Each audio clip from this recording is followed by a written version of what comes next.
دنیا کا سب سے خوبصورت پھول اپنوں کی محبت کا ہوتا ہے، اور اپنے صرف وہی نہیں ہوتے جو خون کے رشتے میں ہوں، بلکہ اپنا ہر وہ ہوتا ہے جسے آپ کا احساس اور خیال ہو۔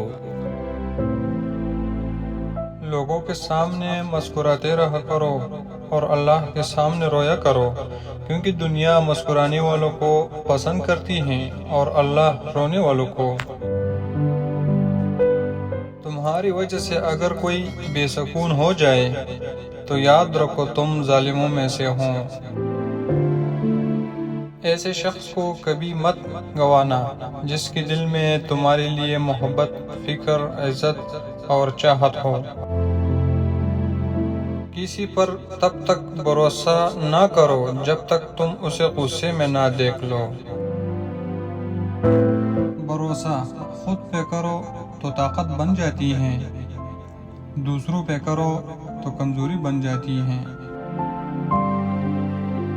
دوست کے ساتھ اس نمک کی طرح رہو جو کھانے میں دکھائی نہیں دیتا، لیکن اگر نہ ہو تو اس کی کمی بہت محسوس ہوتی ہے۔ یہ کیسا دور ہے، یہاں کوئی اپنے دکھ سے اتنا دکھی نہیں جتنا دوسری کی سکھ سے دکھی ہے۔ 3 رشتے بے نقاب ہو جاتے ہیں: بڑھاپے میں اولاد، مصیبت میں دوست، غربت میں بیوی۔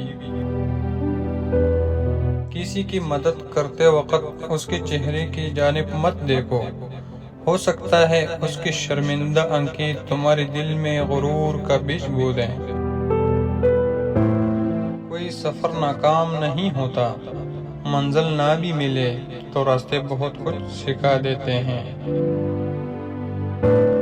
3 لوگ جب آپ کے سامنے بات کر رہے ہوں تو انہیں مت روکے: والدین، بچہ، غمزدہ انسان، کیونکہ ان کا دل بول رہا ہوتا ہے۔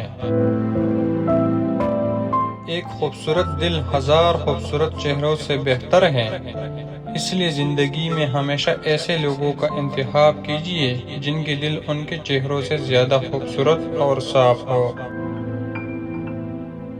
پیارے دوستو، میرے یوٹیوب چینل کو سبسکرائب کیجیے اور ویڈیو کو زیادہ سے زیادہ شیئر کیجیے۔ بہت شکریہ۔